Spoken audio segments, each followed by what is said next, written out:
विधिमंडळ अंदाज समिती नांदेड डोळ्यावर पहिल्याच दिवशी सकल दिव्यांग संघटनेच्या वतीने संतप्त दिव्यांगांनी घेराव घालून चले जाव अंदाज समिती चले जाव दिव्यांग सजीव मुंडेची बदली रद्द करा अशा घोषणेने परिसर दणाणला।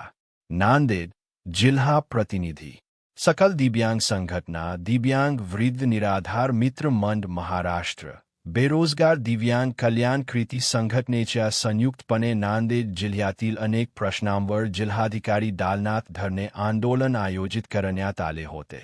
विशेष म्हणजे यावेळी नांदेड डोळ्यावर असलेल्या विधिमंडळ अंदाज समितीलाही संताप दिव्यांगांनी घेराव घालून जॉब विचारला। मान दिव्यांग सचिव तुकाराम मुंडे यांनी पदभार स्वीकारल्यापासून दिव्यांग मंत्रालयाच्या माध्यमातून केंद्र व राज्य शासनाच्या योजनांची काटेकोर अंमलबजावणी सुरू केली होती। त्याने राज्यातील बोगस दिव्यांगांना शोधून त्यांना योजनेतून बाद केले होते। तसेच बोगस दिव्यांगशाळा आणि चुकीच्या बोगस दिव्यांग प्रमाणपत्रधारक कर्मचाऱ्यांवर कडक कार्यवाही करण्यात आली।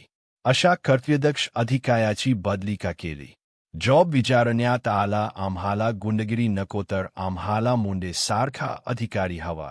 चले जाव विधिमंडळ अंदाज समिती चले जाव आम्ही सारे तुकाराम मुंडे साहेबाची बदली रद्द करा अशा घोषणेने परिसरात का तणाव निर्माण झाला होता आणि जिल्हा नियोजन कार्यालयामध्ये अंदाज समितीची बैठक चालू असताना संतप्त दिव्यांगांनी घेरावा घालण्यासाठी जात असताना पोलीस यंत्राचा वापर करण्यात आला आणि दिव्यांग कार्यकर्ते पोलिसांमध्ये झटापट पण झाली। पण पोलीस खात्याने चोख बंदोबस्त ठेवलेला होता तरी पण दिव्यांगांनी जिल्हा नियोजन विभागाच्या तिन्ही गेटच्या पायावर घोषणा करीत बराच का धरणे केले। दिव्यांग बांधव संतप्त झाले होते।